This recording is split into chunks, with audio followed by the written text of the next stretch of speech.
What's happening? It's the New York Hardcore Chronicles live. Freestyle version. Absolute freestyle. What the hell? You know? What's going on, Lou Rizzo? Let's get it on is right. You know, it's like after 350 shows, whenever there's a problem, it's actually an opportunity at this point. Because it's like, oh, whatever. I don't give a fuck. You know? Hey, Chris Hoffman, what's happening? Spikey, what's up? John in London, what do you say? Victoria. Yeah, listen, you know, today's guest couldn't make it. I think part of it is like, if it was easy, everybody would be doing it, right? And we get a lot of people on the show, like our last guest, Alex Kynan from Cause for Alarm, who don't do shows like this. As a matter of fact, we've had people on the show that have never do interviews. So I don't know the guy today who backed out, but I've been doing this for so long now that I just had a feeling, you know, I just had a feeling, and I just followed up on it, and he has some like family drama, and I'm like, hey, no problem, bro, you know. Hey, what's happening in Athens, Greece? Yo, we're gonna talk Tyson, and we're gonna bring my dad on too. Arny Stone's coming on today, so we're gonna get Arny on the show, and we're gonna talk about the Tyson Jake Paul thing, and yeah, absolutely gonna mix it up. And hey, Larry, what's up? Larry Kelly's gonna come on. Speaking of which, excuse me. What's up? Greetings from Southtown Coffee. What's up, yo? What's up? Hold on, I gotta make you louder. Hold on. All right, there you go. Better. You can't hear them, but I have the women of the pit with me. Yep. Because this is how I walk around Huntington with security like this. It's a dangerous neighborhood. But right. We are heading over to the Calling Bell for Lori Dawn's adornment. Yes. Adornment, as Lori would say, for her exhibition. And we stopped to get some juice. Local coffee. But it's going to be awesome. What does it run till? Through December, I think. Tonight, like how late is it open tonight? Oh, until 7. 7 o'clock tonight. Ask Elisa, in the area, come on down. How's that hammer? Elisa got a hammer on her wrist now, huh? Yeah. She is officially half woman, half machine now. So. You're right. She smash. She crushed metal with that hammer. Yeah. But this is awesome. So, but yeah, we're looking forward to Lori's event, and it's going to be a lot of fun. And like you said, if you're in the area, come on down. You know, it's going to be fun. Good. Absolutely. So let's. You sent me a couple of pictures, right? Yes, I did. And let's start with this here. Boom. We just stand here like there we go. Bob, you know? Oh, that's a good one. Yeah. What is that? He's doing the point. So yeah, he's doing the metal point. So the metal point. Yes. Is this Leonard Skinner? What is this? Must have been a great show. This is a band that is so universally beloved that I think everybody loves them. You know, this is Iron Maiden. This is at the Prudential Center last Saturday, and they absolutely blew the doors off the place. And they're still at the top of their game. Bruce recently had a large tumor taken out of his esophagus. And really? He's singing better than he ever has. I mean, it's unbelievable how good his voice is right now. Yeah, wow. He had esophageal cancer, and he's hitting notes he hasn't hit since like the late 80s. Damn. Yeah, no, he really is. And what was amazing... Isn't that what Lou Kohler from Sick of It All has? Does Lou have esophageal? Yes. That's what Lou has. So that means that, Lou's going to be singing like Bruce before you know it. So good. And but it was just a spectacular show, and Me and some mutual friends of ours got to say hello to Bruce and to Nico, and it was just a fantastic evening all around. There you And go. yeah, look at that. Very nice. Love that. Me and Denise and that girl Jojo.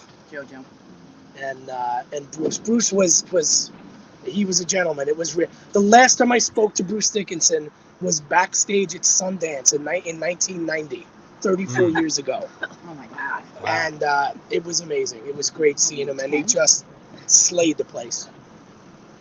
Who's the guy in the back with the baseball cap on the right? I think that's a big security dude. Oh, Yeah. I thought he was part of your crew. Nah. I got the women. The women are with me. So. Right. That's cool. Yeah, it was great. It was a great. It's been a very metal month because the week before that I saw King Diamond. So it's been the traditional metal is lingering hard right now. So. There you go. Yeah, look at that. Great. You know, and we all have to deal with Yannick Guerre's ballerina moves, whatever. Otherwise, then, this band is something that has been a part of my life since, I was freaking 12 years old. So amazing. And where was this? This is at the Prudential Center in Jersey. Yeah, they did the Barclays the week before. They did Philly. They did Baltimore. But I just went for Prudential because I like that place a lot.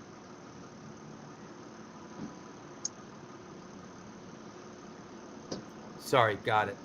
That's okay. Cool. Let me see. I think that's awesome. I think that's the last one. Oh, there's one more. Yep. This guy. I heard.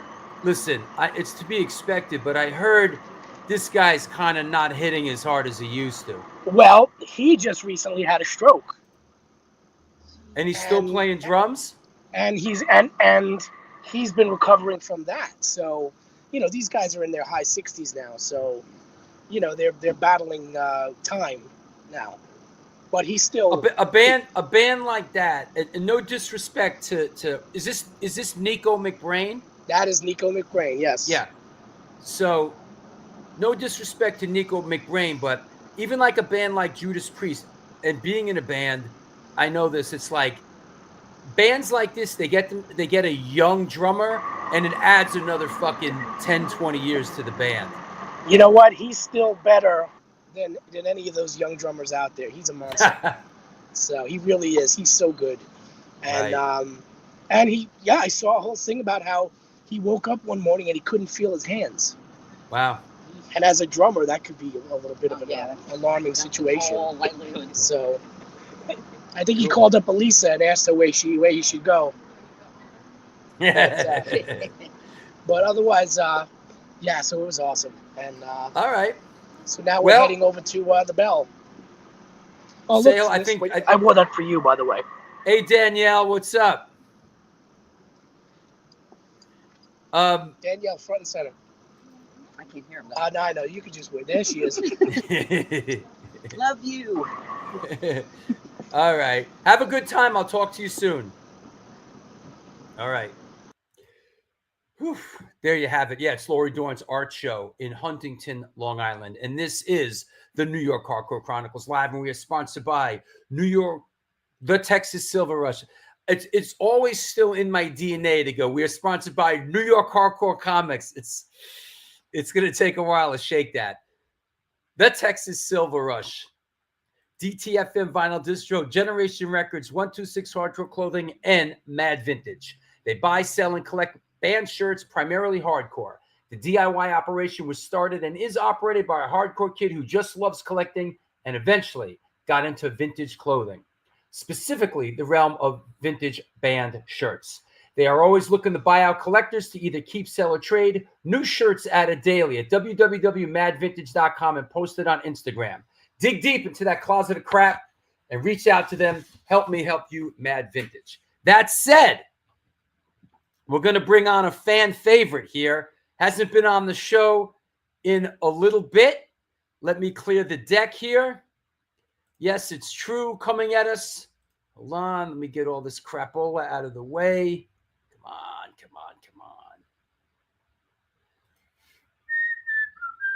There you go. let me get all this crapola out of the way. Coming at us from lovely Boynton Beach, Florida, the one, the only Arnold Stone. Hey, Pop. What's going on? Oh, everything. Everything and nothing. Yeah, I gotcha. Yeah. I gotcha. You know, I wanted to bring you on because, you know, some people have been asking, and, you know, you with your, you know, extensive boxing knowledge and having seen them come and seen them go, you know, what was your take on the Tyson Jake Paul thing? Number one, it was a bad fight. But you had 65 million people watching it. I mean, which is outrageous. I don't think that was good. It's not good for boxing, but good luck to them. Also, they both made $20 million plus. Yeah. So, you know, I think Tyson was okay for the first 2 minutes. Yeah. I mean, but after that, his balance was off. His legs weren't there. And he's lucky he didn't get knocked out. You know, it was real apparent to me that I felt like Jake Paul was carrying him at the end there, you know? Yeah, that's what it looked like. Yeah. And, but look, he's 58 years old. He looked at when he went in the ring, he looked terrible. He looked old, you know, and hey, why not? This is America. Yeah. Did you see, hey Dad, did you see the fight before the main event, the women that were fighting? No. Oh, it was brutal. Yeah. It was good, yeah. Oh, it was just brutal. I mean, they were just. I don't like to see women fighting. You know? You're old school like that, Pop. It's like you don't want to see women fighting. No. Yeah. But hey, it was a spectacle, and I think it's really terrible for boxing. But boxing in the United States is almost gone, really. Yeah, it's not what it used to be in the. Yeah. We don't have we have no heroes. Yeah. You know. Yeah, it doesn't. It's really lost its luster, and I mean, just the fact that you know Mike Tyson coming back like that at his age, and like that was a draw, and this other guy. I like Jake Paul. You know, I've seen him fight a little bit, and like I think he's legit. I mean, he fights. I like Jake Paul. I mean, not like, as you know, it is what it is, but I think that was probably the most lucrative match ever, you know, all time. Yeah. So good for them, you know. I'd like to see him a real fighter, but you know. Didn't he fight? He fought Tyson Fury's brother, and he lost. Yeah, he lost a decision. Yeah. Yeah. No, but he can fight. He can fight. Yeah. So I would love to see Tyson in his prime before he lost to Douglas, and Ali in his prime before, you know, he was stymied there. Yeah. I think Ali would have stayed away from him. He would not get caught and probably outpoint him. But on the other hand, Tyson was unbeatable. But so it's an interesting thought. You know? Well, you know what it reminds me of, and I have a picture here to go with it. And I know here's a picture of you shooting a commercial in the 70s with Joe Frazier, right? And I think this was this for Detroit Chevy? I think you directed this commercial. Chevy, yeah. Yeah, and I always think of Tyson in a way as like a Joe Frazier, you know, that kind of a fighter, you know. Well, yeah, Frazier in his prime. I think Tyson would have taken him out. Yeah. You know what I mean? Yeah. But that's my opinion. What any recollections of working with Smoke and Joe Frazier? He was just a nice, good man. Very humble guy. Yeah, I enjoyed being with him. Yeah. And you did a couple of things with him. You worked with him a couple times, and you got this for me when I was a kid. I still have it. This is from like a signed 8x10 by Joe Frazier. Oh, geez, I don't remember that. Yep. To Drew, best always.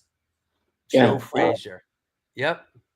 Yeah, he had his gym. He had a little band at that time. Yeah, he was. Yeah, he was a good guy. Yeah. Ray Hogan asks, "What did you think of Marvin Hagler, Pop?" I thought he was a great fighter. I saw him only fight once in Vegas with what did he fight? Hearns? Hearns? I saw him fight once. He's a great fighter, good, tough fighter. Yeah. You know what was strange about Hagler's career is that once he lost to Sugar Ray Leonard, he never fought again. No, that's it. He just... It's like Spinks. Once he lost to Tyson, he was undefeated. That was just, he never fought again. Remember, we went to that fight. Right? I remember ringside seats. We went to that fight. Yeah. Me and Dad went to Atlantic City to see the Tyson Spinks title fight. Right. It was a big deal. And we went down there, we checked in. And we went and we get in there. The fucking fight starts and everyone jumps up on their feet and you can't see what's going on. And then the fight was over. That's right. It was Hagler Duran I saw. Oh, wow. Wow. Yeah. Yeah. And I always remember that right after the fight, I went down to the one of the concessions there. And Duran came down like he never had a fight before. It was like he just he never fought. Didn't you tell me you once saw him, you were on the beach in Miami or something, and he came through with his whole entourage jogging on the beach? Yeah. It was good. It was good. He was a tough guy. Here's another guy I got to ask you about. And here's a shot of you, me, and this guy when you directed a commercial for Connecticut Lottery. That's you, me, and the great Willie Pep. And for a lot of the younger people that are watching, Pop, tell them what about Willie Pep a little bit. Well, I remember when we did the commercial, he walked into the studio and said, nobody knows who I am. That always stuck in my mind. Yeah. He was the featherweight champion in the 1940s. Right. And I think he won, I could be off, I think he won his first 100 fights undefeated. Something like that. Yeah. And he's a great fighter. Great fighter in the 1940s, early 50s. I mean, guys, but this guy, if you look at his record, he fought like every 2 weeks for like 10 years. He fought over 200 fights at 250. I'm looking it up right now. But he had all. Yeah. His record, geez, his record was 229 wins. Right. And 11 losses. Right. And those losses were more at the end of his career, Yeah. He fought his great battles were with Sandy Sadler, right? Right. Yeah. Sure. The problem is he had 207 fights. He had all his marbles. Yeah. He didn't get hit a lot. They called him Willie the Wisp. He was a very good defensive fighter and a great fighter. Yeah, I remember that. On while we're kind of here, and as I was pulling those pictures out, I pulled out just one or two other kind of people that you worked with that that was like, I know for me as a kid at the time, it was a real big deal. Here's a shot of you with Meadowlark Lemon, Yeah, right? yeah. Who I guess at this point he was out of the Harlem Globetrotters, Yeah, and he had the Bucketeers. Yeah. But what's great is in the background there on the left. Let me see Yeah. if anybody can. Let me see. Does anybody know who this is on the left there? Does anybody recognize this actor who worked with my dad, did probably 200 commercials with my dad, and I'm friends with his daughter Ivy. Does anybody know who this actor is to the left of Meadowlark Lemon? Anybody? Let's see who. Dunkin' Donuts. Yeah. Well, Michael Vale. Yeah. That's right. It's let me see if anybody even recognizes this guy. Yes, that's right, Tony. That's right. It's Michael Vale. Yeah, it's Michael. Time to make the donuts. That's right. And he was also Sam Breakstone, right? That's right, Kat. He was also Sam Breakstone. That's right. Yep. But he had 5 minutes of fame with Laurence Olivier. In Dustin Hoffman's Marathon Man, he was in. Yeah. Michael Vale. Wait, good friend.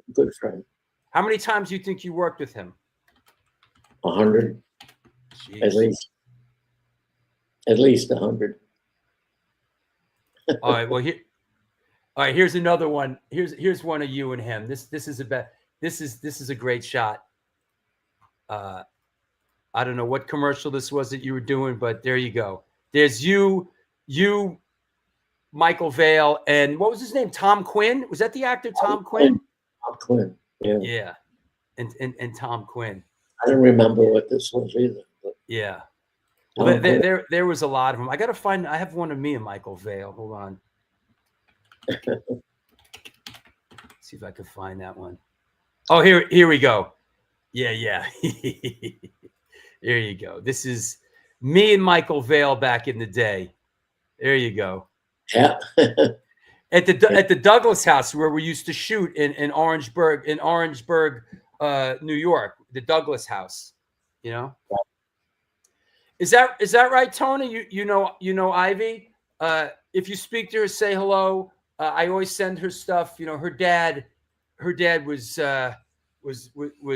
big in the Stone family world for many years. Count Ralphus asks Pop, did you ever see Jake LaMotta fight? No. I used to see him. I used to bump into him in the street. Yeah. And even then, you wouldn't want to mess with him. He had a big cowboy hat. And he was pretty imposing looking, even in his old age. I never saw him fight.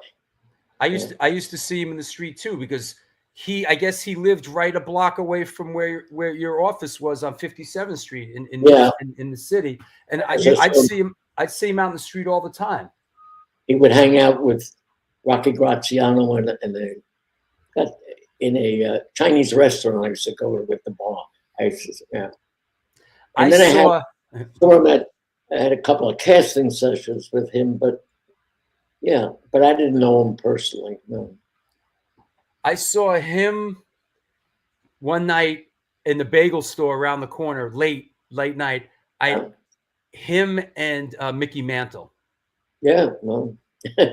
at 3 a.m, and they obviously had been drinking, you know. Yeah. So, one more, Pop. This is an interesting one. This is a guy whose name you don't hear too much, but was this a Pepsi commercial you shot with Mario Andretti? Andretti, yeah. Yeah. Wonder where that. You remember where that was, Pop? I don't.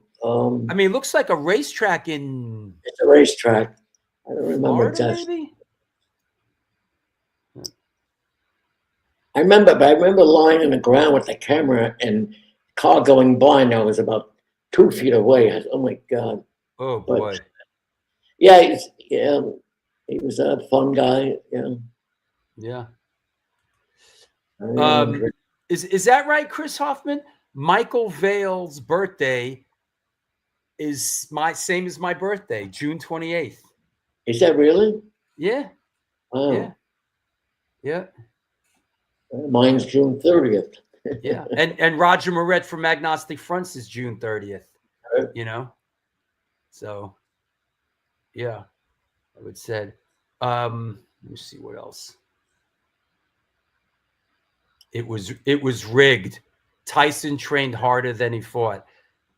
Of course it was rigged. It's like watching WWF wrestling. It was, of course it was rigged. That wasn't a real fight. Jake Paul could have destroyed Mike Tyson those last 3 rounds. Mike Tyson was barely standing there. Jake Paul would have pounded. Jake Paul was carrying him the last 3 rounds of that fight. You know? Well, and most of the training videos, you saw Tyson with a sparring partner up close. Right. I mean, yeah. No, he lasted. He really was almost there for 2 minutes in the first round. Yeah. But he'll probably want to fight again. No. I don't think they should. I think that was Tyson looked bad when he walked in the ring. He looked. It's not. No. Look, they both pulled it off and made billions of dollars. Good for them. Is there someone said that? Is it Jake Paul that's looking to fight? What's his name? Conor McGregor? Did someone post that? Camilo. Oh, geez, the middleweight champion. Let me see. I'm looking for it. Yeah, I don't but know. that's yeah. Is that? Yeah. He's not going to do it. Yeah. Yeah, the two are friends. They're definitely friends. Those two guys are definitely Jake Paul and Mike Tyson are friends. Jimmy Carter. Yeah, that's who he should fight. Jimmy Carter. That's Yeah. Jimmy Carter's 100. Yeah. Yeah. Is that right? Conor McGregor. Is that right, Rick Brust? He called out Conor McGregor?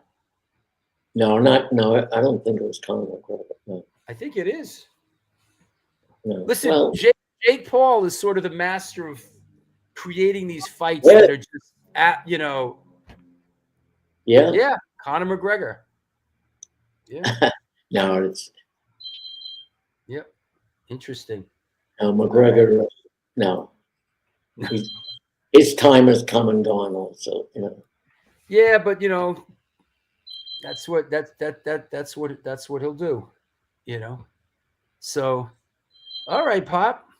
All right. Good to see you. Hey, you know what? Hold on 1 second, Dad. Hold on. Before he goes, does anybody have any questions for Arny Stone? They could be about anything. Could be about anything. So let it fly. Let's see. This is your chance to get advice on your life. It's like Dear Abby. So let's see. Yeah. Oh, Dan Marianino, who I'm going to see in a couple days. I want to know more about Yoo-hoo. Yoo-hoo. Yeah. Yoo-hoo at one time was owned by Yogi Berra. And I did Yoo-hoo commercials. I also designed the Yoo-hoo bottle the way it exists. I had my old high school colors, blue and gold.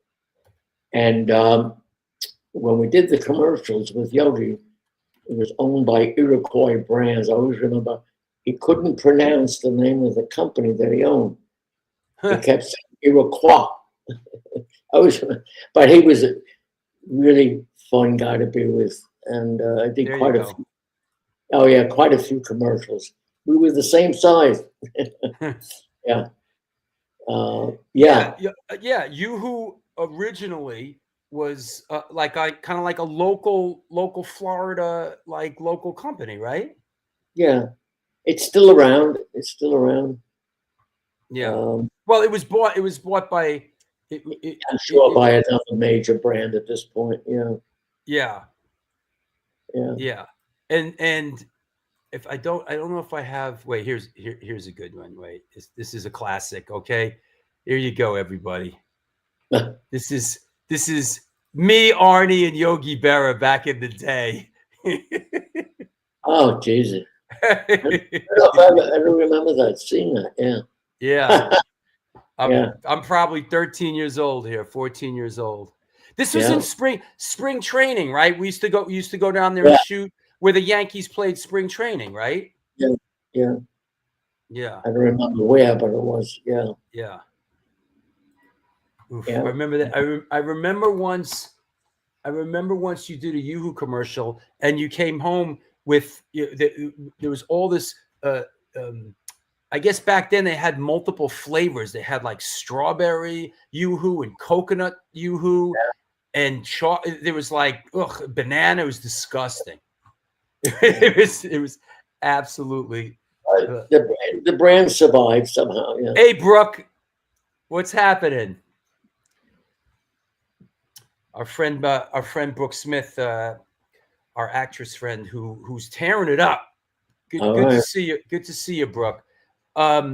Yeah, you like that, the bucket hat and the overalls. You know what? It's funny. I was just thinking. Here, let me put that photo back up. And I priced them out, and I don't know if they really don't make them like this anymore. Is overalls. I want to get a pair of overalls, and like I'm looking, and they don't make like Levi, like basically Lee or Levi's like overalls like this anymore. It's all like other nonsense. So yeah, Glasses still look cool, you know. Yeah, and by the way, the Yoo-hoo, you mentioned the Yoo-hoo logo, and for those out there, Dad designed that Yoo-hoo logo, right, Pop? And the colors that you used for the Yoo-hoo logo were from your high school in the Bronx, right?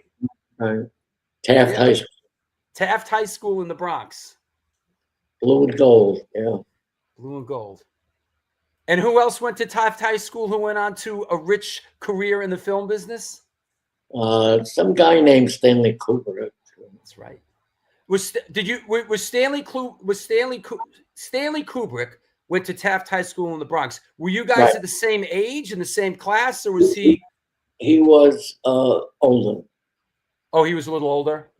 He happened to be cousin of one of my clients, Art Ross. I didn't know that. He lived about 3-4 blocks away from me. I didn't know him, but we saw. He was the guy with the camera around his neck. Right. That was who's that guy? Yeah. Stanley Kubrick. Well, also we had Martin Richards. We did Cabaret and many films. He just my next door neighbor. But it was a few of us. Right. Yeah. What's beeping, Pop? What is that? What's that? What's beeping over there? My diabetes meter telling me my sugar is high. You know, hey, we're pushing years old. Are we on the clock? Do you need sugar? I want to let me address this a little bit. Let me find. There was a good question. I can shut it off, but I have to leave the frame. Well, hold on. Well, you might have to. So I want to ask about, and let me set this up a little bit. Pat Baldwin asks, and I have the photo to go with it, and let me lay it out a little bit first before. Let me get the picture. Pat Baldwin asks, you posted a Veterans Day picture, Drew. What years did Arnie serve? Now, let me say that this, I'm going to put up a couple shots first, Pop. Yeah. And so this says December 1954, and this is you and your tank, correct? Yeah. And where were you stationed?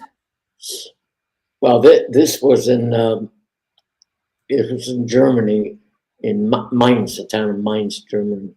Right. And this was during the Korean War conflict. Although you weren't on the front lines in Korea, you were stationed in Germany during the Korean War conflict. Ended before 1954, and I fall into the Korean War, technically. Right. But the Korean War actually was over. I was on border patrol, East-West Germany. And these are photos that I don't want to say they've never been seen before, but certainly not in this context. But something like this. Explain what this is. This is right on the border with East-West Germany. This was the concentration camp, Belsen-Bergen, which I was stationed in the camp.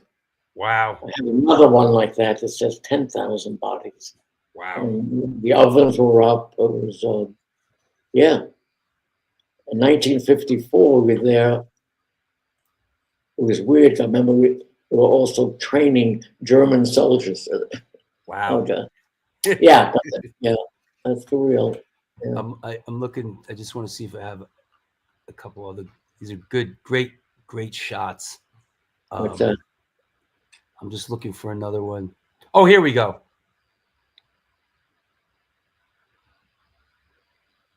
Yeah, I guess this is from the same. This is from this. Another shot from. I guess this is from the concert. This is from Bergen-Belsen. Yeah. Wow. 30,000 Jews. Yeah. Yeah. 1946. Wow. Yeah. And you took these pictures. Yeah. I have other ones. Do you think? How long do you think it would take you to get into this kind of shape again? Yeah. Sure. Yeah. Yeah. Yeah. Wow. Shit. You gotta be in pretty good shape to do that, Pop. 22 years old, Right. I had hair. Wow. Yeah. Look at the head of hair on that guy. That's fantastic. And one last one. All right. For everybody who thinks being in the Army is no fun, well, there you go. Yeah. Right. Yeah. Yep. Francis Sawyer says, imagine sleeping in that rack again. Yeah. Yeah. Yeah. Yeah. But you're young, you can do anything. Even sleep in something like that, right? That's great. Let me see. I think Hey, Dad, Victoria asks, who was your favorite person to work with? Well, most people wouldn't know who he is, which was David Landsberg. Well, I think, yeah. Well, David Landsberg, hold on. It's a character actor. He was on the show. Here he is. I got a shot of you and him. David Landsberg was a great character actor. Here he is right here up front and center with a couple of other great friggin' actors, great character actors that you worked with many, many times. On the left is the great Jerry Vicky. And then, of course, Michael Vale next to him, who we spoke about. And that's David Landsberg up front and center. David Landsberg was a funny guy. On a 1 to 10, David Landsberg was a 10. He was great. You could give him any lousy script, and he would make it. He would pull it off. Didn't he have a spin? What didn't he? Wasn't he on a sitcom? Was it with Don CPO Sharkey? CPO Sharkey, right? Yeah. Anybody remember that CPO Sharkey? Yeah, with Don. He did a lot of character stuff on the shows. And he wrote a lot. He was a writer, right? Yeah, he's a writer. In fact, in the end he was the key writer on the Cosby Show at the end. Right. He wrote a lot of TV shows. Oh yeah. You know, a lot of people are starting to know who Greg Smith is. Oh, And okay. because now I haven't shown this, but I'm gonna break it out here. Let me find it. You know, it's been in the making. We've talked about it on the show many times, and of course, Ray Hogan has been involved with editing the text. And here's the cover of the book, the Greg Smith book.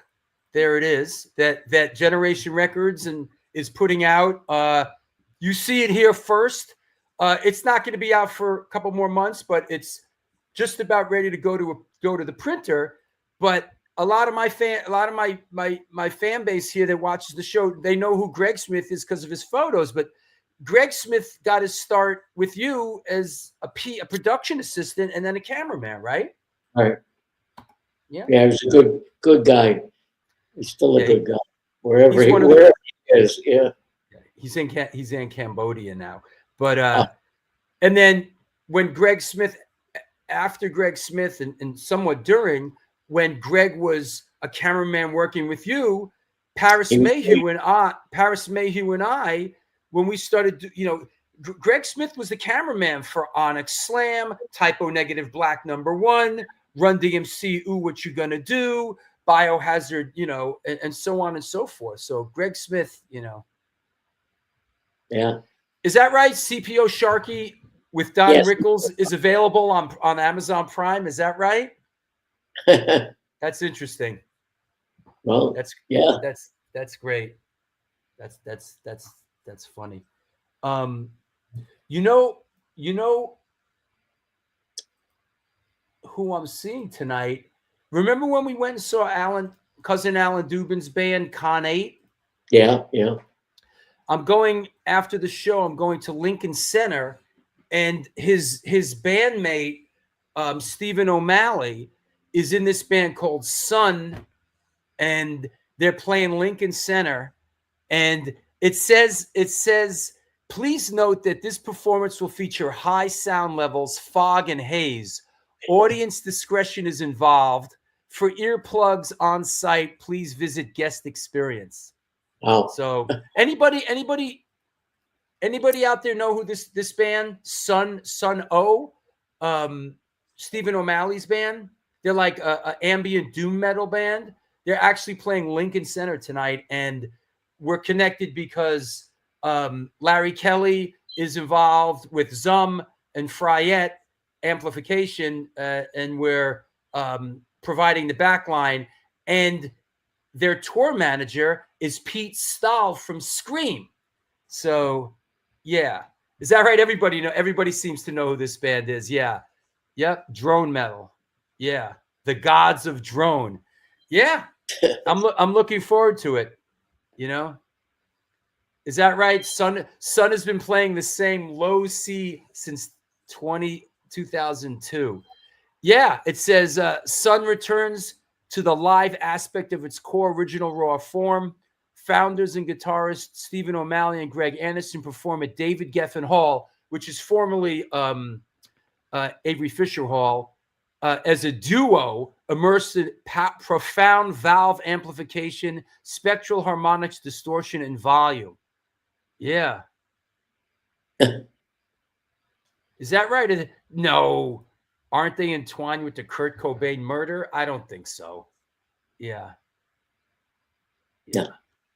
Who knows? Anyway, so that's what's happening.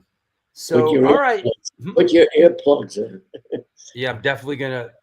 You know, we just played last night in Connecticut, and my ears were ringing, but it's not that bad right now. But for them, I'll be definitely wearing earplugs. So, all right, Pop. Well, right. Anybody you want to thank? Anybody you want to shout out? I shout you out, Drew Stone. Thanks. Thanks, Pop. All right, okay. I'll call you later, Pop. I love you. Okay. Take care. All right. Bye. Well, there you have it. The one, the only words of wisdom from Arny Stone. It's been a while. I thought it'd be cool to bring him on. and he loves you guys. He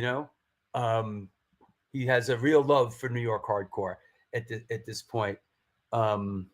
So yeah, I'm glad, and thank you all for being so.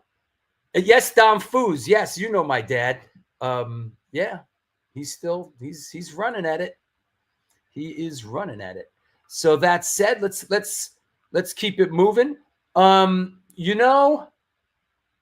Just one more time on this. I'm sort of excited about this tonight. Like, it's rare that I get to go to a show, and like and not be performing and not be producing it. Like, I'm gonna go sit in the audience with Zum. Alan Tecchio, what's happening in New Jersey Metal, my man? How are you, buddy? Nice seeing you at Chiller. I hope that did well for you, man. Yeah. Thank you, Tony. Fun show, great history. Yeah, that's just scratching the surface. I mean, I could hundreds of photos of my dad working with, all kinds of people. I mean, he was a director for years, years and years and years.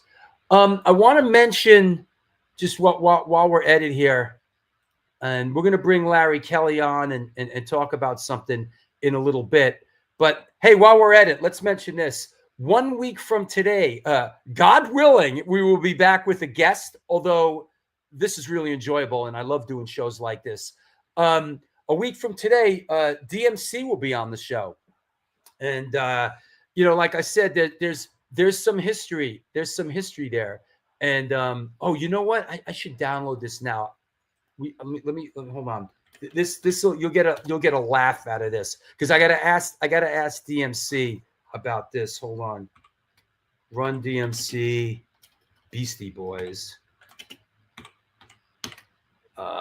Here it is.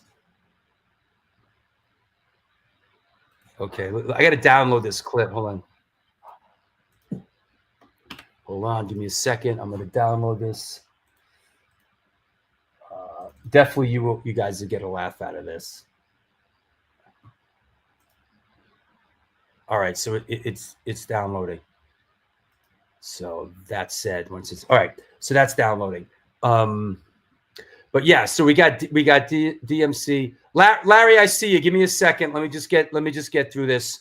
So yeah, so we'll thank you, Victoria. How's the Bowery Electric coming along? Well, it's interesting. There's changes happening at the Bowery Electric. Of course, we will be back at the Bowery Electric for the Holiday Slamboree, which is December 22nd. And then, of course, we are back, which we're doing the My War thing. It's the Women Pit Coat Drive.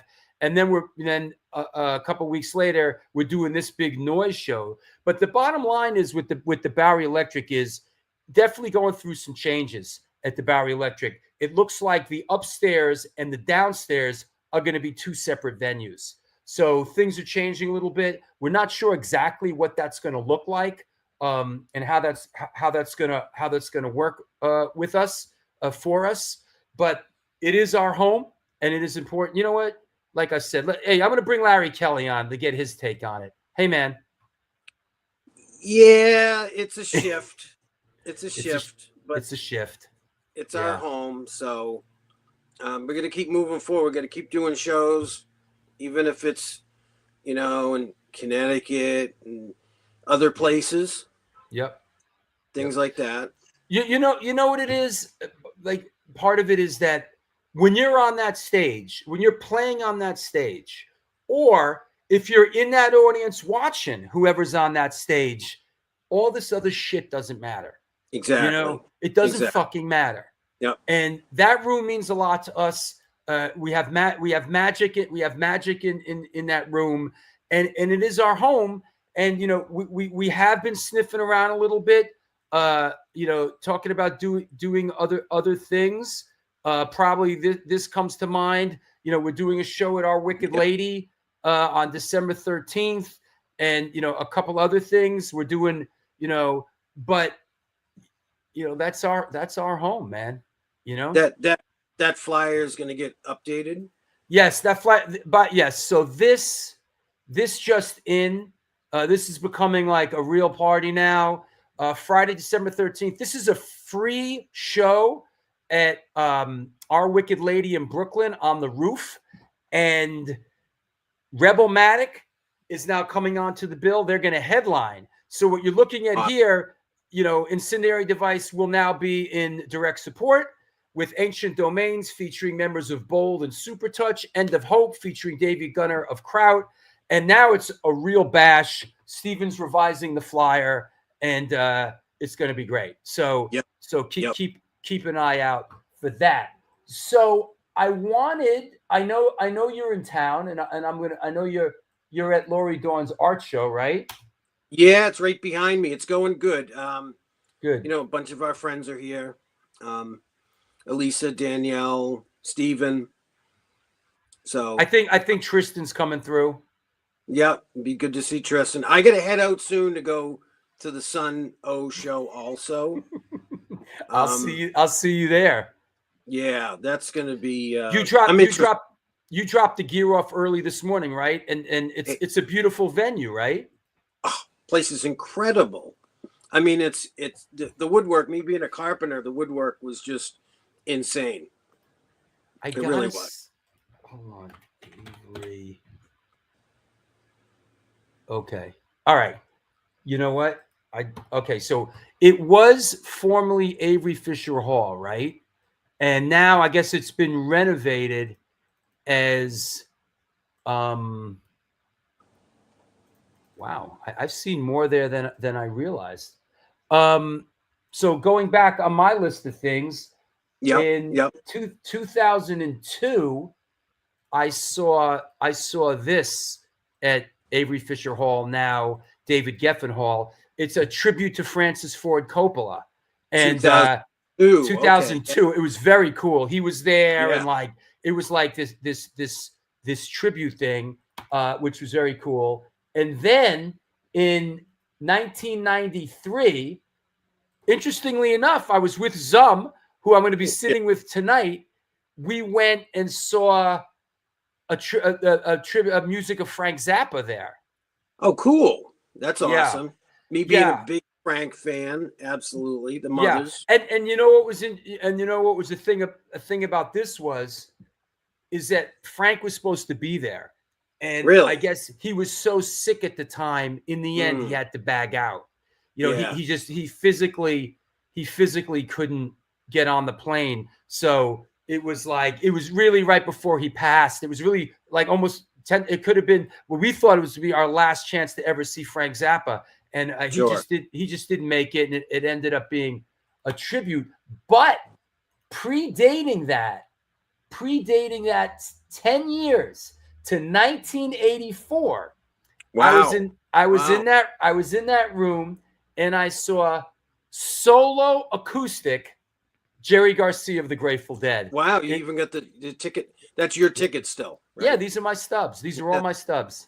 Wow. Yep. Yeah. Wow. Yep. Acoustic. Yeah. Yeah. So I think I saw him around that time in Boston at the Music Hall. He was doing a big run around then. Yo, not to get into too deep now, but I saw Jerry Garcia at the Orpheum in Boston in 1982, right? Yeah. And let's just say I was very, very under the influence of psychedelics at the time, like a lot. Like at that night, right? I was, and you know what happened? This is incredible that like this could have happened, right? You ready? Yeah. All right. Okay. So here I am up in Boston with my head shaved. Friends come to town that are part of the Grateful Dead kind of traveling circus. And I had friends that were sort of in the business of psychedelics, right? Yeah. I end up taking a lot of psychedelics, right? Yeah. And I was just hanging on. I was like, right? Fucking. And then, you ready for this? Yeah. Fucking blackout. that part of the city blacks out. In the middle of the show, he's up there playing, right? Yeah. And I'm like barely hanging on, and everything just goes, ooh. Wild. Yo, I mean, could you imagine? Yeah. And then like all the lights went out, that whole part of the city, and the concert was over, and the road manager came out on the stage and said, you know, we can't do anything. And we went out in the street, and there was like cars burning in the street. It was like, yo. I remember when that happened. Yeah. Yeah, it was like, I think it was 81 or 82. Yeah. Yo, I'm telling you, one of the wildest, craziest nights I've ever had in my life. Sure. Absolutely wild. Yep. What are the odds of that? You know? I went into Boston from the suburbs with a friend of mine, this guy, Brian French. Right. Frenchie was a big guy, big, scary guy. Good to have as a friend. And we went in town, we're bumming around. We see that Jerry's playing the Orpheum. So Brian says, hey, I want to go to the show. I'm going to go get some tickets. I'll be right back. So 10 minutes later, he shows up. He's got 2 tickets. I said, where'd you get those? He's like, I got them. So we get into our seats. They're pretty close. And I'm sitting there. He's next to me. And the 2 kids to my left keep looking over at him, like all freaking out. And I said, what's going on with you guys? He says, your friend cornered us in this alleyway and said he's going to kill us if we don't give him 2 tickets. I said, really? He goes, yeah. I said, oh, all right. Sounds like Brian, right? He goes, yeah. Our 2 friends are out front, probably looking around for us. You know, we gave them their tickets. Wow. And it was a great show. It was like 6th row or something. But Frenchie was determined. In the meantime, let's talk about, I know you came into the city. Tell us about what's going on here. Okay, so I just picked this up this morning. This is A7 to Bridge 9. This is the dual book signing we're having at Bridge 9, which we've done a lot of work to make happen. First it was Vinny. Then Roger wants to do a book thing with you moderating. So Chris said, yeah, we'll team them up. And Chris said, you should play. Well, sure, Craig Silverman. And this has kind of been the secret, the wink, wink thing that's been going on. So Craig lives in the Boston area, but Mike Gallo and the drummer had something to do that day. So Roger came up with this idea of getting Mark McKay, the original OG drummer from Slapshot, much beloved character up our way, and Jamie Sharappa, the bass player from SSD Control. Those 2 guys play in a band called The Long Wait nowadays. Right. So that's going to be the lineup for the performance after you do the Q&A. Right. And that should be historic. So we've been kind of keeping it quiet of what is actually happening, but since it's almost sold out, like a little bit more to go, we figured we kind of let the secret out a little bit more, so that we get rid of the last few slots. Right. So basically, out there, anybody, the cat's kind of out of the bag. I'm moderating the book event with Vinny and Roger and Howie Abrams. And afterwards, there's going to be a performance with Roger Moret, Vinny Stigma, and Craig Silverman from Agnostic Front, and with Jamie Sharappa from SSD and Slapshot, and currently The Long Wait on bass. And on drums will be Mark McKay, formerly of Slapshot, also currently of The Long Wait. Rick asks, where's the link? The link is on Bridge 9, right? Yeah, it's been on Bridge 9. What you got to do is you got to RSVP. You got to buy a Vinny book and a Roger poster. So you'll have something for each one of them to sign. And that gets one person in. There's no like plus ones and all that. And, you know, there's been a guest list. I mean, there's certain people we can't just be like, you can't go. So we're going to have a pretty good capped out room. Yeah. And so we didn't want any surprises. And I've been telling a lot of my friends, like, buy the book and the poster. Right.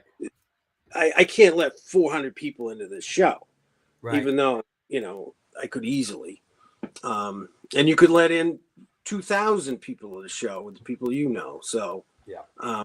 But the main thing is that you and Howie and Roger and Vinny, the Q&A, that's going to be epic because both of the books they have are great. Roger's book is incredible. It's sort of like his flyers and archives and things like that. So his book will be available, but everybody who RSVPs is going to get a Vinny book and a poster. So you don't want to miss it. And, we warned you. If you miss it and hear about it and go, hey, you should have gone. Well, you should have gone. Yeah, I'm looking forward to it. And, Bridge 9, of course, is holds a special place. Bridge 9 and, and Chris Wren, and, we're very close with Chris. And, of course, he put out the Incendiary Device record on Bridge 9. And before that, he put out the Antidote stuff when I was in Antidote. Yeah. So and to have you be a part of whatever we can do up there is number one in my book. Well, like you said, what's good for Chris is good for me, and what's good for me is good for Chris, and it's all part of it's all part of what we do. And Chris has looked out for us, and we try to look out for Chris, and he's a great guy, and that's going to be a fantastic event. So it's a great room. We've had Newfound Glory play there. Yeah, you played there with H2O, right? We played with H2O. Yeah, H2O and what's called Cave In, American Nightmare. Sure. So this one's going to be pretty cool, and I'm sure we know how excited Roger is to play with those two guys. Yeah, he's real like. Well, Roger always cites Springer from SSD as being like a big influence on his vocal style. Roger's a guy that loved SSD Control. Yeah. Roger loved SSD. He was there all those early shows. He was there. I was there because I know, because I was there too. Yep. Yeah. And Roger always loved that band, Yeah.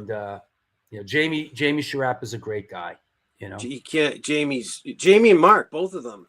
Yeah. I mean, they're just the best people. They're cooler than I am on any day.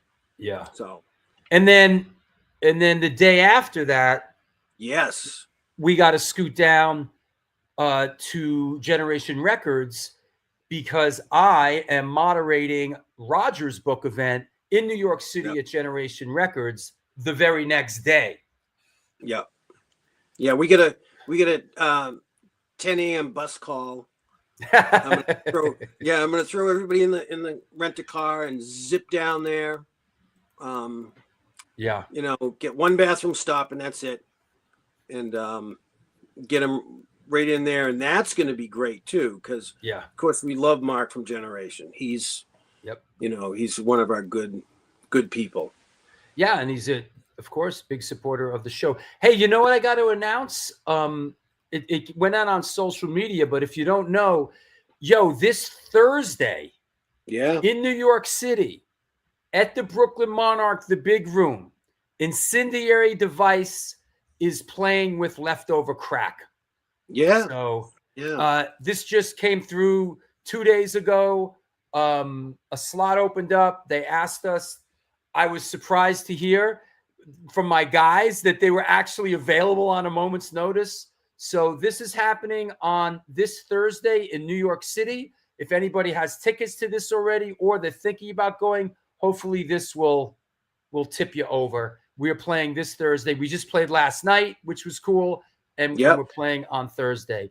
And then, of course, the Stigma, the Roger stuff. We talked about that. The Holiday Slamboree. is Sunday, December 22nd, and we are back. Yeah. We're back, like we discussed, back at the Bowery Electric for the Holiday Slamboree. It is a Women of the Pit coat drive. So please, whatever you got, bring down, and we'll throw them in Larry's van, and we'll get them, we'll get them to the shelter. And we are doing, it's the Virgin Cruise of My War, which is me, Zum, drummer Mike, and Will from Neck Scars, and we're doing basically a bunch of punk and hardcore songs with different singers, including Pete Stahl from Scream, who we're going to see tonight, Ryan Bland from Ache, Tony from Winterwolf, Nikki Bullets from Car Bomb Parade, Scott Earth from Silence Equals Death, and more. And then, of course, the big banger, January 19th at the Bowery Electric. We're very excited to have Noise coming in. Aide is playing that show. American Eagles doing a reunion. Brass Knuckle Brigade, who we played with last night in Connecticut, featuring former members of Billy Club Sandwich and Tear Gas. And then this is a ways off, but we've wanted to do this for a while, and it's taken us some time. Sunday, March 2nd, we are back where it all began, in the birthplace of New York hardcore, at the A7. We're doing a free show. It's not all ages. It's 21 plus because it is a bar, but we want to play the old A7 again. It's us and Crazy Eddie. So there you go. Yeah, this I'm gonna hopefully that'll be a very successful show. So maybe we could do a few more like that.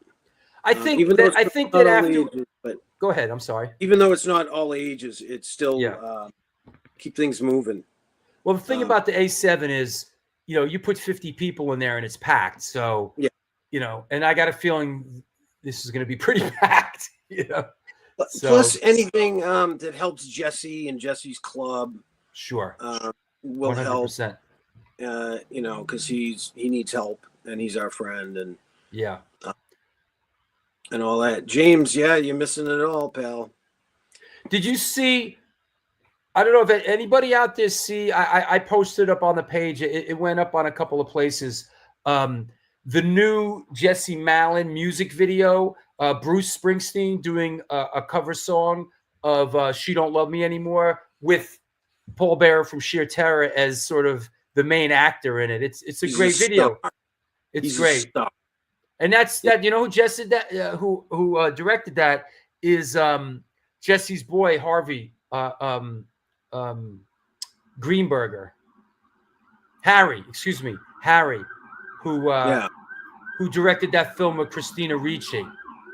Yeah. So cool. Yeah. All right, man.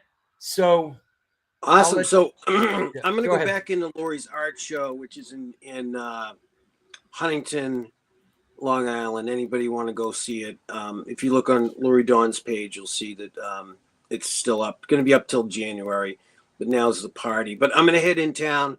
I'll be seeing you pretty soon at the Sun show. Absolutely. Bring your headphones. Yeah, no. Bring your fucking earplugs. Earplugs, yeah. Cool. All right. Hey, everybody. See you all soon. Thanks. See you later, Larry. Talk to you soon. My pleasure. Bye. Okay. Be careful. Bye. Yeah, there you go. Mr. Wolf, Larry Kelly strikes again. He's everywhere. A couple hours ago, we was in Connecticut running our show, when we played. And then this morning, he was in my neighborhood, dropping off the equipment at Lincoln Center. I went to the bagel place with him this morning and had a bagel with him. And now he's out in Long Island. And then he's going to be back at Lincoln Center. Mr. Wolf is everywhere. Yeah, Paul's brilliant in that video. Absolutely. Great video. Very well done. Very well done. I see videos like that and I'm like, fuck. Why didn't I think of that? Filmmakers, no, fuck. There's a couple of films I tell you that like I see and I'm like, fuck. How could I not have thought of The Green Room? how could I not have thought of like, and I love Don Capria, and no, no disrespect intended at all, but his new film director's cut. How could I not have thought of that? You know, these are good ideas, good original ideas translate into, good films. That said, yeah, it's a People's Choice show. How about this? If anybody has anything they want to say or has the fucking kuyans, anybody got the balls to come on the show? If not, it's okay. I put the link up in the chat room. We'll take a sponsor break. Anybody wants to come on? Hey, boom. That was quick. We'll take a sponsor break. Anybody wants to come on? Hey, boom. Hey, you got to turn it off. You got to turn it off. You can't watch the show and be on the show at the same time. I got I'm on now. Yeah, you're on. Yep. Hello? Yes, you are on.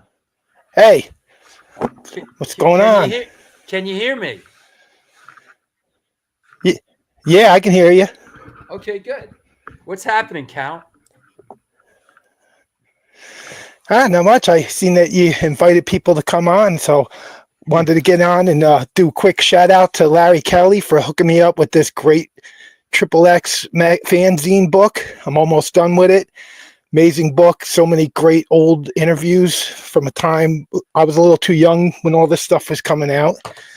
So really cool to meet him and get gifted that book.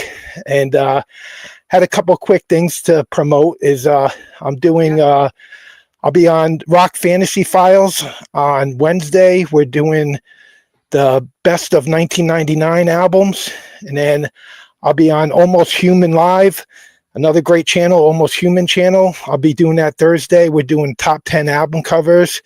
And then next Monday, I'll be on the Sea Tranquility channel doing the Hudson Valley Squares, and we're doing a top 5 debut death metal album battle we do. Wow. You really keep it moving with that channel, man. You got a lot going, you do a lot of good stuff on there, man. That's great. And thanks for letting me on here. I love this channel. This channel, there's not many like hardcore channels and talking about like punk and hardcore. So I tune in every time. And even if I don't know who your guests are, I always feel like I'm learning something. I love reading books about music history and stuff. So this is like reading a part of a book every time I come on and check out your channel. There's always something new to learn.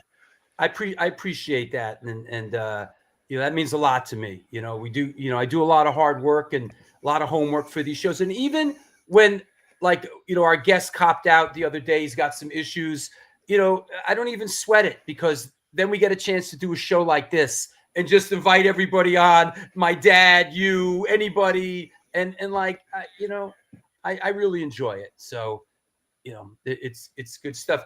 I think we're about to book another show. Aide, we're going to play Up Your Way again, I guess, in a couple months. Yeah, we got a new club now called for Clemson Brewery, and they built a big stage, and it's a nice big room, and I think that's going to be the venue that's going to be taken over for the Middletown area. I think we're going to book into Kingston. I think pretty soon. That's what. They have something going on up there. They don't have too many shows that I hear about, but that's a little bit further upstate. Yep. That's like on your way towards Albany. Yeah. Hey, tell us. Favorite. What are you listening to these days? What's ringing your bell, Count? Like what? Any could be anything. What's on? I see a huge collection behind you. What are you listening to these days? Well, I'm always doing like homework like you for whatever Zoom shows that I'm doing. So a lot of that. But the newest Malignancy album is something I've been really digging, really crazy technical death metal. Also the new Niles, another great one. Band out of Ohio area, Mausoleum. They put out a new album. So it's a lot of death metal. But just really just like always trying to keep up on whatever the next topic is, and that ends up taking up most of my listening time. Have you heard of this band Sun that I'm seeing tonight? Oh yeah, they've been around for a long time. Definitely from like that Godflesh kind of like sound and stuff. Yeah. Yeah. One of the leaders of that scene for sure. That should be a really good show. Yeah, I'm looking forward to it. All right. Hey, listen, good to see you, Count. And that was a nice Awesome. surprise. Anybody you want to thank? Anybody you want to shout out? Rock Fantasy, the store's been around since 1985. One of the best record stores. If you like pinball, they got like 50 games in there, and it's a legendary hub of the Hudson Valley where metalheads find out and punk people find out what's going on in the area and stuff. So, yeah, shout out to Rock Fantasy. Cool. Talk to you soon, Count. Thank you for stopping by. All right. All right. Thank take you. Care. This is the New York Hardcore Chronicles Live. We're going to take a break. Yo, Chris Iconicide, I see you, bro. I see you. Let me take a sponsor break. Let me take a quick sponsor break. We'll come back. We're going to bring on the one, the only, Chris Iconicide. So get ready. Here we go.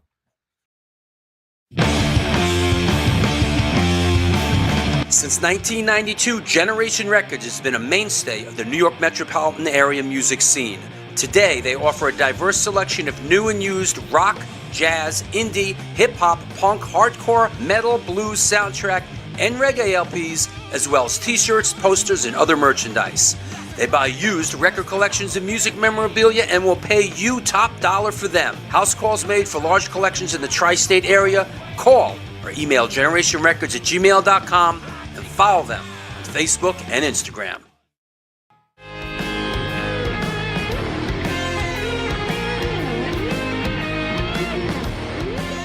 Will that be cash or in debt? Do you mean debit? Yes.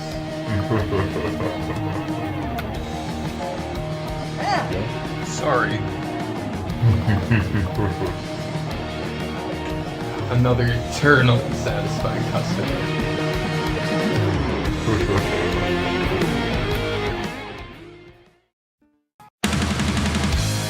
Yo, what's happening? I'm out here at one of our all-ages Sunday matinees on the Bowery. I hope that you are enjoying today's show. I just want to let you know that the New York Hardcore Chronicles Live needs your support.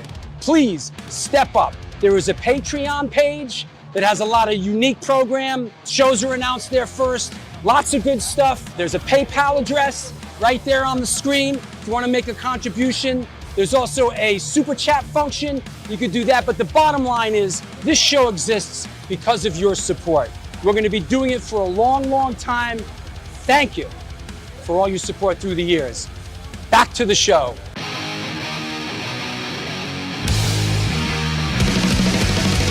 Conditioned by indoctrination, conditioned by society. You're a victim of the digital age, a 21st century casualty. Open your eyes, you're losing control. Open your eyes, put down the phone. Conditioned by misinformation, it's just the media telling us lies. Decipher fiction from the truth, society's slow and tragic demise. Open your eyes, you're losing control. Open your eyes, put down the phone. Everyone's got their fucking... And we're back. This is the New York Hardcore Chronicles Live. It's a free for all today. I put the link in the chat room. If anybody has something they want to give a push, you're welcome to come on. Let's talk about it. I want to mention, I got as far before we bring Chris Iconicide on. So 1 week from today, DMC. Oh, wait, that's right. I downloaded this clip. Where is it? Hold on. Where is it? Oh, here it is. Yo, check this out. When DMC comes on the show, we got to talk about this. Let me see if this. Man, we already watched that dog already. All right, so this is something I'm gonna talk about with DMC. I worked on this. Me and my brother were production assistants on this. already watched that dog already. You don't have to get mad at me. We watched Yo, him. What's up, man? Y'all can't watch dogs for the rest of your life, man. Let's go on tour, man. Let's go do some shows. Oh, baby. Yo, I do rock. Let's go, man. Yo, man. Yo, come here, man. Charlie! Come on in, Paisan! We got a gig! Let's go! Yo, Mike. Let's go, man. Come on, man. We got work to do. Word, man. It's time to get ill, man. Yeah, Let's go, come on, man. Run DMC. How about that? I had to turn the volume down because it'll get flagged because they're doing Walk This Way. But I worked on this video as a production assistant with my brother. This is going to be hilarious. Your time right now, but we're gonna be Cold King alive. Ain't that right, fellas?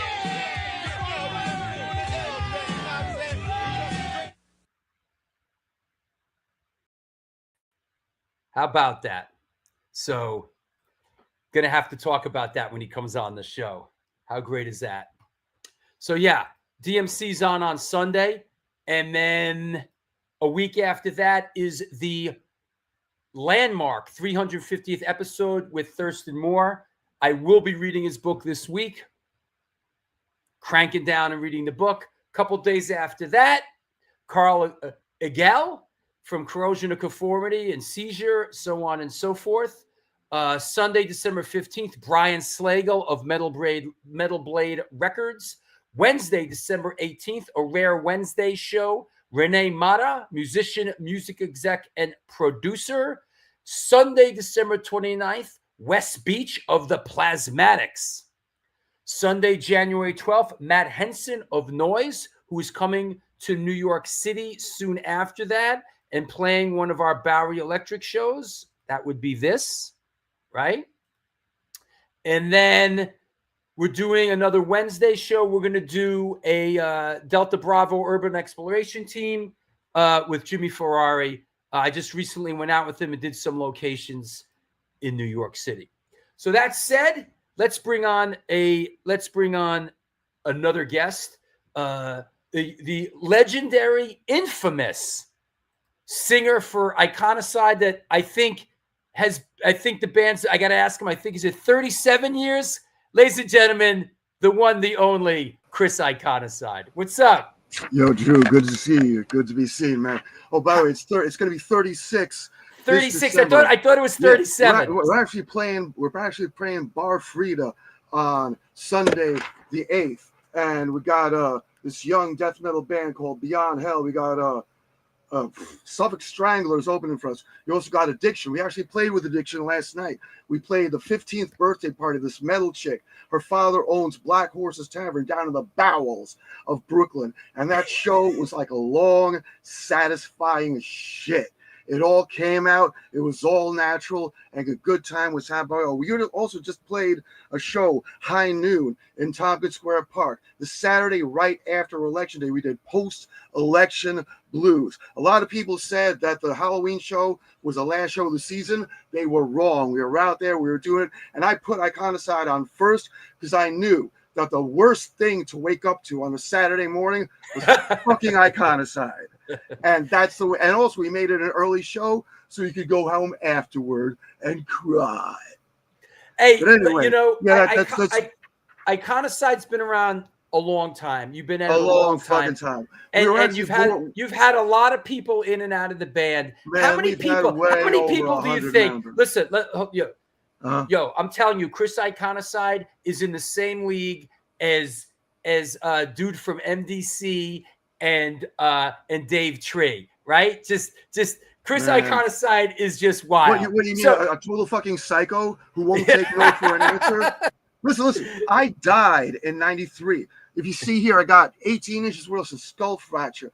I got my head beat down in Flatbush, where I was living at the time, because I was the wrong color to be taking the subway at 11 o'clock on a Friday night.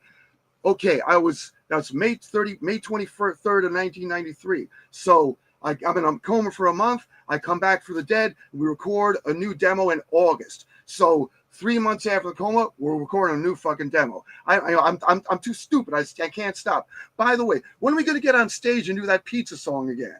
That was I don't know good. if anyone remembers, anyone was aware, but in Rampage Fest 6, when we played the small room upstairs, yeah, I'm wondering how those 2-level things going to work with the new setup at Bowery Electric. But we actually, in Drew Stone's words, ripped one of his songs, the theme song for Incendiary Device. We ripped one of his songs, A New Asshole, and had It was Drew great. on stage. It was great. Singing the parody with us. To quote my drummer, man, that's like Weird Al Yankovic singing with Michael Jackson. It was just fucking amazing, man. It was great. How many people do you think, and I know you probably actually know this number, have been through the band Iconicide? Oh, damn. Well over 100. Actually, to tell you the truth, you come to our show, I'm going to have the 36th anniversary band history. Thing is, that's only the interesting stuff that happened. Like, for example, you read about how my first drummer, Vegan Mike, I don't know if the old school would know him. He was joining the band, and his squat burned down with his drum set inside, with fireman standing outside watching the building burn.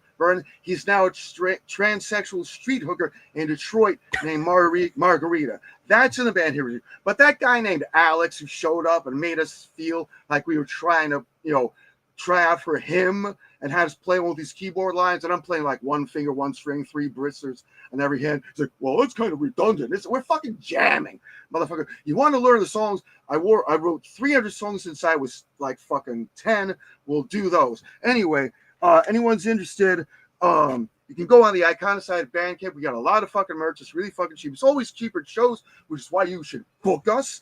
But if you're sitting at home across this great nation of ours, you can get for $15 a double-sided Iconicide t-shirt. And this is the 4th or 5th printing of, it's the graphic from our first CD, Jesus is the Bomb.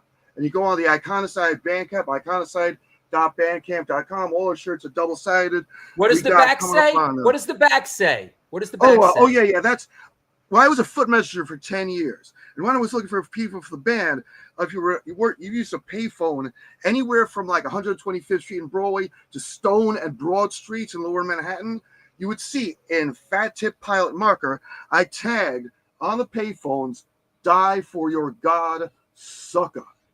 And so I put those on all the back of our t-shirts. Anyway, we also got long sleeve shirts. We're getting to the cold months, and we got a song called Evolution. This is a tie-in for that. If you see like that's a cool shirt. Yeah, it's like the Vitruvian Man, but in one hand he's got a noose, in another hand he's got a gun, in another hand he's got a hypodermic needle, and the other hand he's got a straight bladed razor or whatnot. And it's got the refrain from that song, "Can you stop the evolution?" Because really, we're all going down this shithole. We don't need troublemakers. All we've got to do is have people twiddle their fucking thumbs, and we're going down to, because I got like big 3 exclamation points. Gah! Because I got like gah! Anyway, yeah. At Post-Election Blues, there was a tranny and some hangers on who tried to like make like a scene and like film it and people post social media. One of them threw a cluster bomb firework at the stage area. I stomped on it, picked it up, put it in my pocket, said, "Yo, whoever set this off has an empty fucking life." That pissed them off a bit. They tried, and then there was this homeless black guy standing in front of us, defending us and saying that we were the motherfucking gangsters. And yeah. You could go on the YouTube channel, Iconicide YouTube channel. I got coming up on 700 videos, a lot of Jew shows as well. I haven't been at your shows for a bit because I had a lot of irons in the fire, including, there's when we get our shit together, there's an underground distributor out of Texas. It's this Japanese death metal guy who lives in Texas. It's an outfit called Nuclear War Now. They got a new record label that they're going to be launching in the coming months. They're building the fucking plant from the ground up. And we went in for a promotional thing where you get 500 complete albums, 12 inches with a sleeve and everything, for $3,000. That's $6 a fucking album, which means everyone's selling records at shows for like $20, $30. We're selling those shits full fucking album, 12 inches for like under $10. Under 10 fuck that, because that's what I do. I sell shit at cost. We've been doing this 36 years. You know, people like try to cancel our shows when we're on stage, like that person. He tried to cancel us when we were playing John Gabriel's show. Why are they doing it on stage? He's walking around in the crowd. Just trying to walk around in the crowd, trying to insult us to people. And nobody was listening to him. Nobody, even this guy who at Otto's, there was this guy who was like trying to go through my bag and steal stuff. He was standing in the crowd, bobbing his head.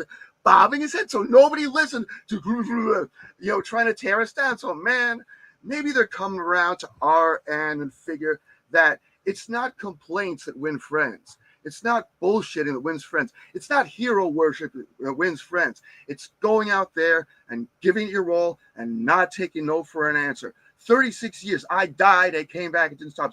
There are a lot of bands who say, oh, we've been around for 40 years. But they split the band in the 80s. They took 20 years off to have a real life. They had kids and a house and, a dog with 5 legs, whatever. Then they came back to the band. They said, well, we've been around 40 years. No, Iconics has been active on the underground with no label support.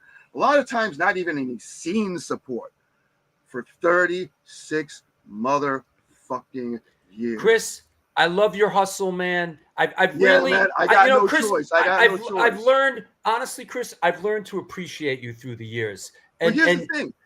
You hustle hard, man. Nonstop. And you have passion. You have passion for what you do, and you hustle hard. Not only that, but I try to bring up other bands and whatnot. The thing is, if you come to a show that I book, you're never going to have. A lot of times you see bands, you always see the same bands playing with each other. Like, oh, it's a Posy-core bands, or like, oh, let's do a secret history. Posy-core? What's that? What's a positive hardcore? Whatever. All these positive hardcore. Well, I mean, not positive for nothing. Hardcore. Not for nothing, but I was talking with like a good old guitar guy. He's the guitar player for Schizopolis. He was also in a shit ton of bands, including Porno Dracula and Fastlane. Anyway, Rebelmatic were on stage in Tompkins, and I'm standing up, so like, you're like, hey man, these guys are really good, and I'm like, well, to tell the truth, for me, they're just a bit too happy. And he looks at me and he's saying, and he says, well, of course they're too happy for you, Chris. For you, Einsters and a New Mountain is easy listening. I'm like, you're not wrong. But anyway, all right, Chris. Hey, Chris, let me. I could go on like this for hours. I know you're not going to let me because I really blew people's fucking minds. But you got in a lot. You got in a lot. Anybody you want to thank? Anybody you want to shout out? Oh well, I got to thank my drummer John for playing bass last night. We played the 15th birthday of a metal chick down in Brooklyn, and also Anthony from Sewage stood in on drums with her, and John had like half a rehearsal on bass. He's like, don't worry, and he brought the cheat sheets along. I could thank the members of, thanks for Scott Harney, ex-Drugs of Faith down from DC, because he showed up. He's actually bouncing up and down between fucking Maryland and here. He videoed it. Also, thank everyone in advance for checking out iconicide.com. We got the links to all our other sites there, including the Bandcamp, including Twitter, fucking Instagram, Bandcamp, of course. We got 39 items so far on sale on Bandcamp. We do a lot of limited edition runs. Check the shit out. It's really cheap, and you will be educated, entertained, and offended. Thank you, Chris. And thank you, Drew. Thank you for being a part of. Thank you for being a part of our Bowery Electric A7 family. Oh yeah, man. Oh yeah. When I'm there, I'm so close to the band film. I'm practically on the motherfucking stage. You've been a great supporter. I never considered myself a fan. This is my fucking life's blood. First show I went to was Nausea, Warzone, Leeway, SNFU at Bad Brains at the old Ritz for fucking $10. And I got a long story about that, but I'll make it really short. I lost my sneakers once and my glasses twice. And one of the guy who found my shit all 3 times was Timmy fucking Chunks from Token Entry. He went in the crowd, shouldered people aside, got my shit, gave it back because he saw me slamming the pit, losing my glasses flew off, my sneakers flew off. And he was like, he pushed people aside. Yo, give this kid a shit. He's the real thing. And that was December of '86, and I've been on the scene all the fucking time ever since. All right, Chris. Big ups, man. I'll talk to you later, Chris. I'm sure you will. All right. It's Take very, care. very nice. Because the price is very nice and send me your device. Make way for the dollar slice. I'll talk to you later. Love that guy. Let me tell you something. Love that guy. That guy has passion. That guy, you know, we love guys like that. That's a passionate music guy. You know, he really loves what he does. And about 300 people been in through the, breathe. Like, woo, man. Chris Hoffman says, this is like the ride at Coney Island that spins and the bottom drops out while it sticks you to the wall. Oh, wasn't that called? What was that called? Was that the hellhole? The thing that spins around and around? I think I have a picture of that somewhere. Let me see. Hellhole? Coney Island. What was the name of that ride that spun around and around? I'm going to find that. Coney Island. Let me see. I think I have it somewhere. Not Coney Island High. Coney Island. Coney Island. Is that it? No. Coney Island. Here it is. I found it. Ah. Oh, no, this isn't it. No, I got it confused with this.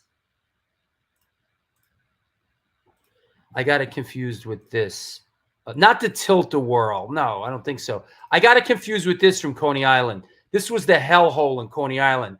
But this wasn't the thing that spun around and like pressed you to the walls with centrifugal force. The Gravitron? Is that what it was called? This is the hellhole. Is that what this is, Chris Hoffman? Is this the entrance to it?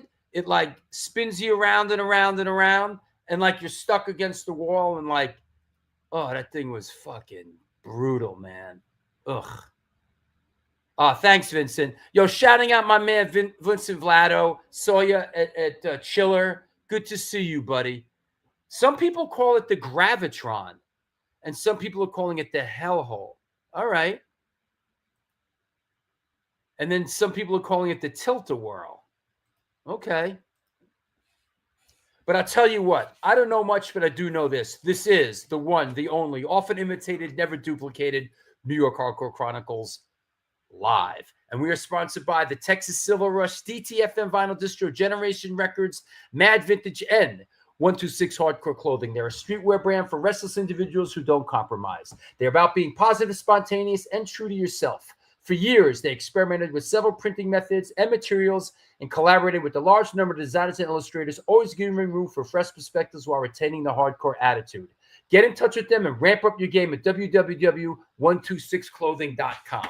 Last but not least, come on, Joe Romini, it is the Texas Silver Rush. They're a jewelry design firm and boutique store located in the birthplace of the Texas country music scene in Fredericksburg, Texas. They specialize in working with musicians in all music genres to design and create unique one-off pieces, as well as to style them for stage, album covers, promo photos, and social media exposure. The client list includes Rock and Roll Hall of Famers Greg Rowley, Ringo Starr, and, of course, Agnostic Front.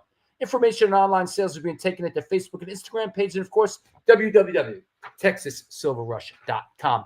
Hey, by the way, we, the New York Hardcore Chronicles Live, there's room on the boat for another sponsor. If this is something that appeals to you, let's say you got a little thing you're looking to push, reach out, come on board, be a sponsor for the show. It's reasonable, it's affordable, and we would love to have you. That said, I want to mention, of course, there is a Patreon page. It is our community within a community. Please join Patreon. I want to shout out new patrons, Mimi Fugget Kabula, Brandon Vince, and Joshua Hurst. Please support the show. Follow us. If you're watching in rerun there, please subscribe to the channel. If you're watching on YouTube, please give the show a thumbs up. I'm asking you, please. Subscribe to the channel, like the show. Want to thank all the Facebook pages that support me.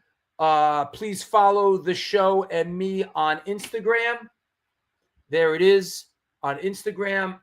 Pick up your communication device. Instagram, it is Stone Films NYC. Reach out to me anytime. I am quite available. That said, what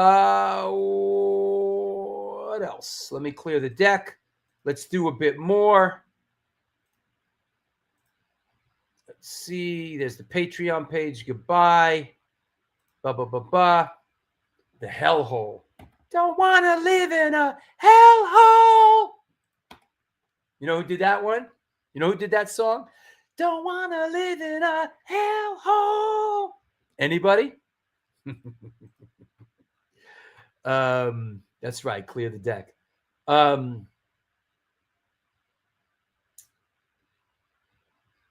Okay. Hey, Tim, the Devil's Hole here at Fantasy Island in Buffalo. Then it was a spaceship, the UFO or Gravitron. Go Bills. Okay. That's right. That's right, Vincent. Spinal Tap. Don't want to live in a hellhole. Yeah. That said. What else do we... Hey, any questions? Any ideas? Who would you like to see on the show? What would you like to see happen? Somebody asked... before we brought fucking Chris on and just... and things just went crazy. Somebody asked... Oh, Rick asked, when is Aide playing Boston, Drew? We're trying, man. We're trying to hook shit up. We just played Connecticut last night. We're playing with Leftover Crack here on Thursday. We're playing Brooklyn on December 13th. We're playing Manhattan on the 19th of January with Noise. And we're playing A7. You know, ID is a New York City kind of band, you know. We're talking about to Punk Rock Bowling. Hopefully we're going to get on Punk Rock Bowling this year. Any updates about Rollins getting on? Henry Rollins passed. He's not doing these kind of shows right now, and he politely just passed for now, which is okay. Sometimes, you know, people take a long time. Tesco V, good one. Yeah. I should Merle from the Murder Junkies. That's a good one. You know what, Ray? Dude from Columbia bailed. I think he got spooked. You know what? I got to shout him out, though. The set list 1, a comic book anthology, can be purchased at, there it is, at Big Cartel. This is a very cool book. The set list 1, there are 2 of them. I think he got a little spooked. He thought there was going to be like a lot more people. And so when it came time for him to come on, I think he got a little spooked. But that's okay. It's not for everybody to come on here onto this circus. But here it is, the set list 1, the set list 2, available now. Yes, of course, Vincent, we'll mention your show. What is the name of your show that's been on for a very, very long time? Give me the name. Bring Back Hilly Crystal's Son. It's funny because that crazy show we did with Dana Crystal was got big numbers. People love that show. A lot of people have fucking seen that show and love that show. I saw an associate of mine who's a Hell's Angel, and who told me he saw that show. And he was telling me it was friggin' great. That's right. Vincent Vlado, Sci-Fi Ninja Theater. That's right. Support Vincent. Great guy. Has heavy metal in his heart. Guy from Fugazi. Good one. Yeah. Yeah, Charlie Harper. I got to pick up the axe and start swinging it again. Get these guys on. You know, the thing about the show is the show gets booked very, people come to me to put their artists and stuff on the show. So it's actually gotten easier to book the show. So it's almost kind of rare now that I'm like, shit, I got to book shows. Who should I go after? Because things just kind of come at me and they get booked. Yeah, Colin from Cockspar would be a good one. Yeah. Yep. Tim Singer? Who's Tim? I'm not sure who Tim Singer is, John. Charlie's Aide. Yeah. And he's playing shows, right? Charlie Harper's 80 and playing shows. You know? That's crazy. Erie Von passed. Erie Von, I tried to get Erie Von a bunch of times. He fucking passed. I don't think he even has. I think Erie Von's one of these guys that has a fucking flip phone, you know, which I don't understand because the guy is like pushing his books and stuff like that, and yet can't figure out how to come on a show like this. What about the Onyx guys or Bad Brains? Listen, early on we tried to get some of the Bad Brains guys on. They're just not interested. Onyx guys I've never reached out to. That's a possibility. Yes, we've had Paige Hamilton from Helmet on. Paige has been a guest on the show. Is that right, Ray Hogan? Bob Steiger is a 96-year-old blues bassist who still plays live. Wow. Richie Stotts has been on the show. But we got this guy coming on. This is a rare one. We got West Beach of the Plasmatics coming on the show. This is a rare one. So, you know. How about some of the former guitar players from Biohazard? Well, we've had Rob Echevarria on, speaking of Helmet, who was in Rest in Pieces and Helmet, or Straight Ahead, and Helmet. And Rob's been on the show. Yep. Tim Time Bomb. Okay. Chuck Biscuits, you think? Let's find out where Chuck Biscuits is and let's get him on the show. Yep. 100%. Would love to get Chuck Biscuits on the show. That would be a score. You know, that's the thing I was talking about at the beginning of the show, is that we don't necessarily go for the low-hanging fruit here. We get a lot of people on the show who really don't do interviews, you know, like Alex Kynan we just had. You know, we go for sort of the odd and the different and the rare. And sometimes when you do that, you know, you kind of get people that might not in the end come through. You know? Walter from Quicksand has been on the show. We've done Walter. Yes, we've done Mike Judge as well. Yep. Q&A with Harley, John, and Parrish, show of the century. Yeah, I kind of try to steer clear from all that stuff, you know. I just don't. I'm just so tired of all that. That's right. Carl was in School of Violence. That's right. Yeah, that's going to be a good one. He was in Seizure. Yeah, 100%. You know, John Watson. Ooh, good one. I don't know if John Watson would really. I like John a lot. I see John around. Burton Bell. I've thought about Burton Bell from Fear Factory. You know, I know Burton from back in the day. I've never reached out to him about the show. So that's a possibility. Just, you know, Rob Fish hasn't been on. This is true.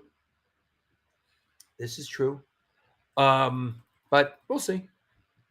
We will see. So that said, interesting show. Toilet Boys. There you go. Miss Guy. I'm friends with Sean Pierce. I don't think Jeff from Breakdown has any desire to do a show like this. I really don't. I really don't think. Alec McKay is somebody that we've reached out to. That's a guy that we'll get eventually. We'll get Alec eventually. Yes, thank you, Jose. Fun show. I have a question about the cover to Boston, not LA. What band is on the front cover? Let me look. Let me see. Boston and LA record cover. Let's see. I'll tell you who this is. I will tell you who this is. Being that I was at this show, and I'm actually in this pile. You can't see my face, but I'm actually in this pile. This is I tell you. So this is the iconic Boston and LA cover. As you can see, that's Jamie Sharappa on the right with the Discord shirt on. That's Jack Kelly in the middle with the skinhead. That's Paul facing us there. The giveaway here is if you could see the drummer playing drums, that would be Mike Dean from the original Gangrene. That's Chris Daugherty on his back in the pile playing guitar. So that is Gangrene playing. I think that might have been at Media Workshop or Gallery East, but that is Gangrene. So there you go. Any other? That's a good question. Any other questions like that? Mike Ness. Yeah, of course. I'd love to get Mike on. Absolutely. Donnie Paycheck from Zeke. I do not know Donnie. But that does not mean he should not be a guest on this show. As a matter of fact, I love having guests on that I don't know that well. Ted Eatall. Wow. I'm not sure what will we talk about with Ted Eatall. Just about promoting shows in upstate New York. You know what? That's a good one. Johnny Two Bags. I know Johnny. I've crossed paths with him. Yeah. Yo, I'd love to have Corey Feldman on the show. I saw him at Chiller the other day, but I'd love to have Corey Feldman on the show. He seems like a really fun, interesting character. Chuck Dukowski, you think? I've asked Chuck many times. Chris Daugherty, I don't think. Chris Daugherty had a medical issue a while back. I don't think this show would be for Matt Dillon. Funny you should bring him up. I was thinking about him the other day. Matt Dillon's kind of seems like a private guy. I used to see him around the neighborhood. I don't think Matt Dillon would do a show like this. John Lydon. That's my dude. I'd love to have, I got to reach out to John. I loved working with him when I worked with him for the Ilago film. He's great. I like John a lot. White Trash Rob from Blood for Blood in Ramallah. Yeah, that's a possibility. All right. That said, hey, I'm getting a little hungry, and chances are you are too. Great show. We'll see you in 1 week for DMC. If you're around in New York City, maybe we will see you for Leftover Crack, Incendiary Device on this Thursday. So thanks a lot, everybody. Until next time.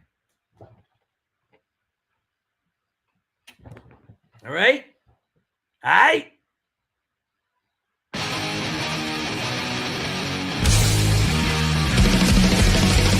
Conditioned by indoctrination, conditioned by society. You're a victim of the digital age, a 21st century casualty.